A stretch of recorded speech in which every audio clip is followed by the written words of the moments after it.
psychology and the point of view of neurology. Uh, you can say at the Scopus that these disorders related to non-damaged brain are caused by uh, something that is not physical, yeah, something that is not physical. Actually, it deals with psychological, for example, psychological trauma in childhood and etc. Well, such kind of my language dissolution, yeah, is usually hard to be what we call it to be diagnosed because physically there is no certain what we call it certain cause, tidak ada penyebab yang betul-betul khusus yang menyebabkan itu, beda seperti kalau yang ada di dalam language dissolution related to damage brain. Contoh misalnya uh, ada stuttering dan ada autism. What is stuttering? Stuttering is non-fluent, non-fluent, non-fluent, what non-fluent disorder yang disebabkan oleh non-damaged brain. Nah, ini terjadi pada both native and non-native English.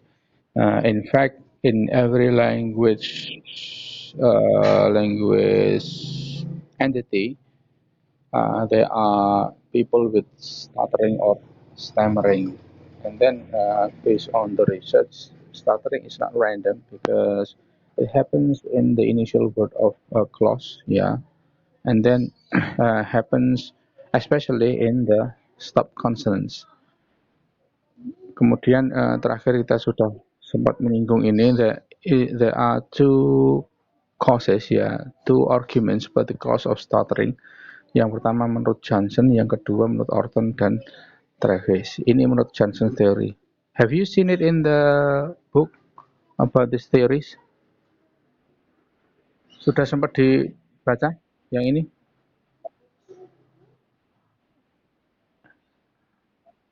Oh iya, sekilas. Sekilas itu maksudnya betul-betul sekilas ya. In a glance, in a few seconds. Oke, okay. Thank you ya, walaupun sekilas, oke okay lah. Oke, okay, according to Johnson's view, there are two main points about stuttering. Yang pertama adalah behavioral view, yang kedua traumatic events in early childhood.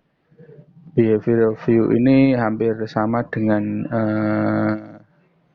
the behavioral theory, ya, yang ada di dalam yang Anda pelajari. Anda kan pasti sudah pernah diajari itu ya, soal di teori pendidikan tentang apa namanya, filosofi atau cara pikir behavioral, which is based on behavior. Jadi gangguan ini muncul karena memang ada behavior. Behavior itu sesuatu yang biasanya muncul karena apa namanya, bisa jadi berhubungan dengan kebiasaan dan sebagainya. In my opinion, ini my opinion ya. Mungkin kalau yang ada sekarang ini it's almost like what happened to a person with latah ya. Jadi gangguan ini munculnya karena memang ada yang terjadi sebagai ekses dari kebiasaan. Nah, kemudian bisa jadi juga karena psychological distress, maksudnya tekanan yang psikologis. Tapi itu terjadi pada level yang di ambang batas normal. Ya, ilustrasinya, sometimes you have difficulty in speaking when you are speaking in front of public. Nah, cuman people with this kind of disorder itu terjadinya itu level yang seolah-olah dia itu mengalami distress yang secara terus-menerus, yang mana ketika dia orang gagap ini, ketika dia mengalami social distress, apa namanya, psychological distress yang lebih berat, otomatis dia akan mengalami gangguan yang lebih masif. Kalau gagap, apa namanya, gagapnya itu apa namanya, orang gagap itu diharuskan ngomong di posisi di mana dia mungkin gugup, ya gagapnya akan semakin parah. Tapi ketika dia ngomongnya bisa rileks, maka juga akan menurun gangguannya seperti itu. Yang kedua bisa ini from the research ya, from the research it turns that jadi sebuah poll ya, polling di Amerika upon uh, people with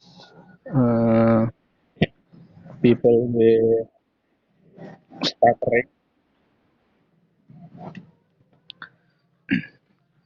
It turns out that most of the people with stuttering have traumatic events in their early childhood. Di awal-awal mereka kecil itu ternyata mereka sebagian besar dari pengisi polling itu mengalami masalah traumatis. Masalah traumatis apa? Misalnya seperti ini, yang disebutkan Scofield dalam bukunya. Traumatis bukan berarti sesuatu yang betul-betul maksudnya yang mengerikan, itu bukan. Tapi dalam arti luas ya, traumatic event can be something that we consider as something normal ya, but it turns out that it is quite depressing for the children. For example, our parents with what we call it speaking delay, our parents with children having speaking delay, yeah, speech delay, may tend to use what we call it more effort to make his or her child speaking more fluently.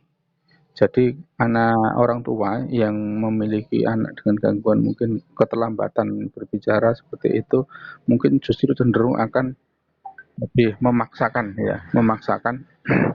anaknya untuk bisa berbicara. Oke, sebentar ya, sorry ada yang mau join.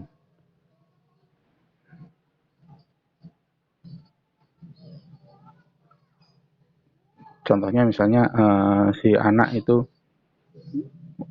mengalami terlambatan berbicara, terus kemudian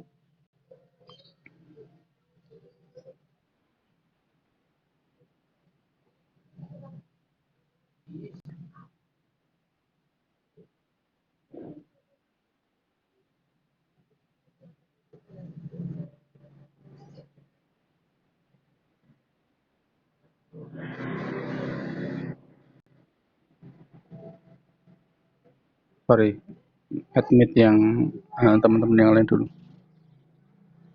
Oke,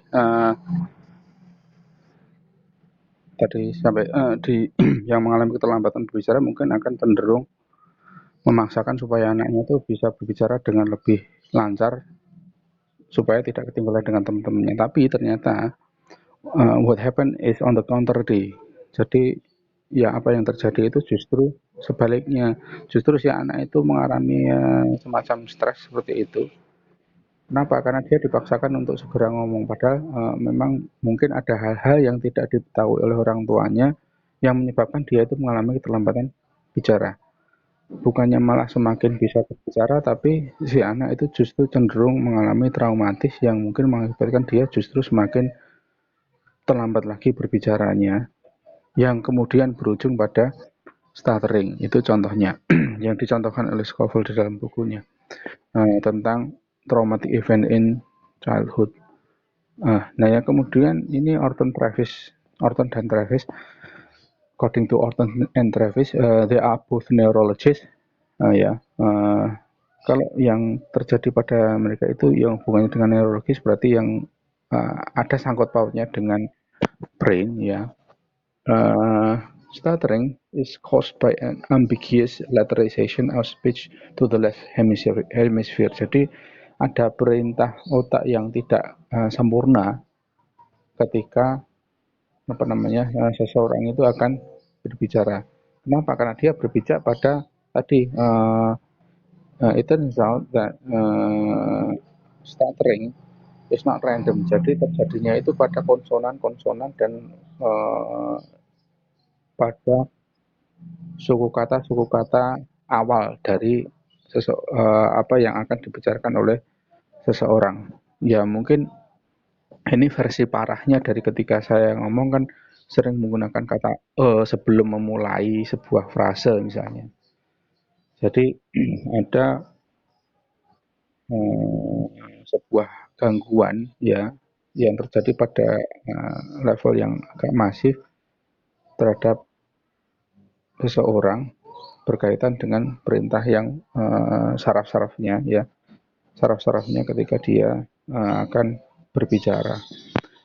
Tapi tentunya karena ini tadi walaupun ini berkaitan dengan aspek neurologis, tapi sebetulnya ini juga berkaitan dengan aspek psikologis. Why? Because bagaimanapun juga ini juga berkaitan dengan kondisi apakah dia itu tertekan atau tidak seperti itu.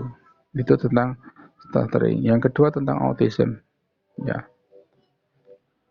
yang autism ini sebetulnya masih debatable, but most of psycholinguists ya consider autism as language disorder because autism ya the most what we call it the most common symptom comes with a boy or child, boy or girl, yeah, having autism is diagnosed from their ability to communicate. Jadi rata-rata kan autism itu bisa dideteksi dari bagaimana mereka berkomunikasi seperti itu. Nah, jadi bisa tahu autis atau tidak itu dari mana? Dari apakah dia itu ignorant atau tidak? Apakah dia itu bisa merespon orang lain atau tidak? Karena itulah kenapa autism itu dijadikan salah satu kategori, salah satu jenis dalam gangguan berbahasa. Ya. Nah, sama juga seperti tadi di dalam language disorder related to autism itu ada dua major arguments. Yang pertama adalah behavioral, yang kedua adalah neurological. Cuman beda dengan yang stuttering tadi. Kalau yang stuttering tadi sudah didukung dengan apa namanya aspek psikologis yang lebih kuat karena tadi aspek traumatis ya. Kalau yang menurut yang ini autism itu ini cenderung lebih kuat argumennya yang neurologis. Nah, bedanya apa yang antara behavioral dengan neurologis? Yang behavioral otomatis sama seperti yang tadi, bisa jadi muncul karena aspek-aspek traumatis, bisa jadi muncul karena ada sesuatu yang membuat si anak itu enggan berbicara. Children with autism ya, yang membuat dia enggan berbicara itu karena faktor-faktor entah itu sadar atau faktor-faktor yang ada di alam bawah sadar. Bisa jadi dia mengalami sebuah trauma, bisa jadi dia mengalami suatu apa ya kondisi yang sempat tidak mengenakan atau dia tidak merasa nyaman dan sebagainya. Itu. Atau bisa jadi karena si anak sendiri sudah sempat mengalami sesuatu yang dia sendiri tidak ingat itu apa, tapi kemudian mempengaruhi keengganannya dalam berkomunikasi seperti itu.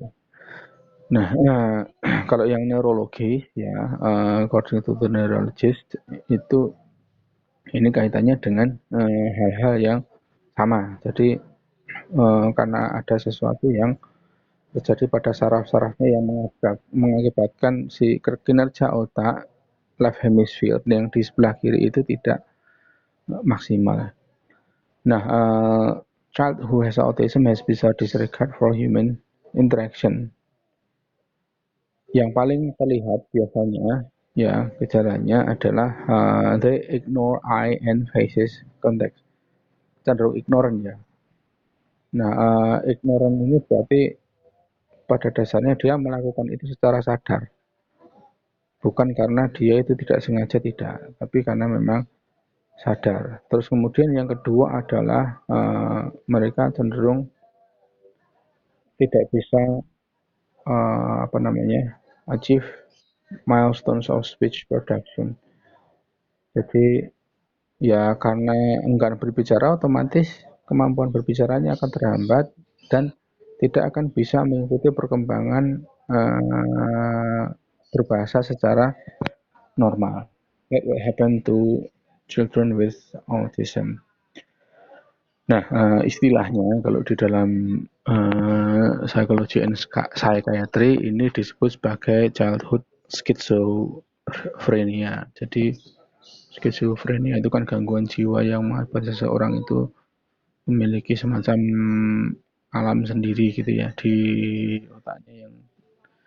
Nah, autism ini mirip dengan gejala-gejala skizofrenia, tapi umumnya terjadi pada anak-anak saja, seperti itu.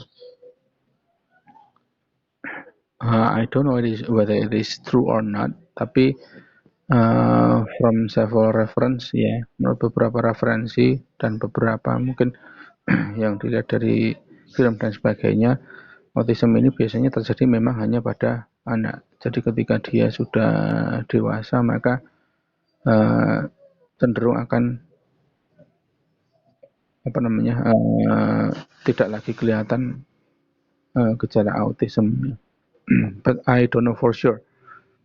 Mungkin teman-teman yang sempat magang di tempat anak berkebutuhan khusus atau pernah berkunjung ke sana lebih tahu apakah autism itu tadi terjadi pada anak saja atau bisa berlanjut sampai ke dia tua. You can share it later in the discussion. Okay. And then there are another kind of language loss. Ya, yang pertama adalah inherited, yang warisan ya. Warisan itu apa? Terjadi karena genetic problems. Nah, biasanya tidak they do not attack language directly, ya tidak langsung mengarah pada kemampuan berbahasanya, tapi it is a consequence of a more global loss.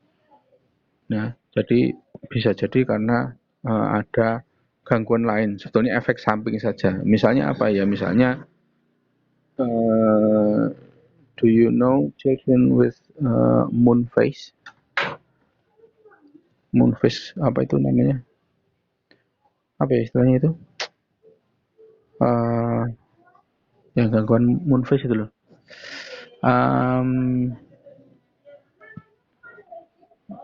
People with lack of chromosome ya, yang memiliki cacat karena kekurangan kromosom.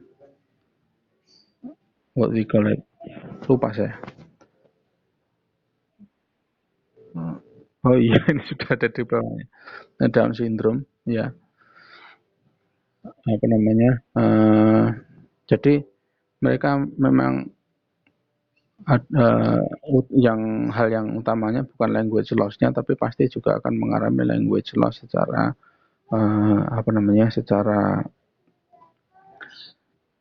signifikan. Nah, kalau ini kebetulan saya sudah mengamati pada a person with moon face tadi, Down syndrome tadi. Jadi orang-orang dengan Down syndrome ini cenderung memiliki they have problems with their temper control, dengan kontrol temper mereka ya. Kadang mereka sering berteriak-teriak sendiri, kadang mereka sering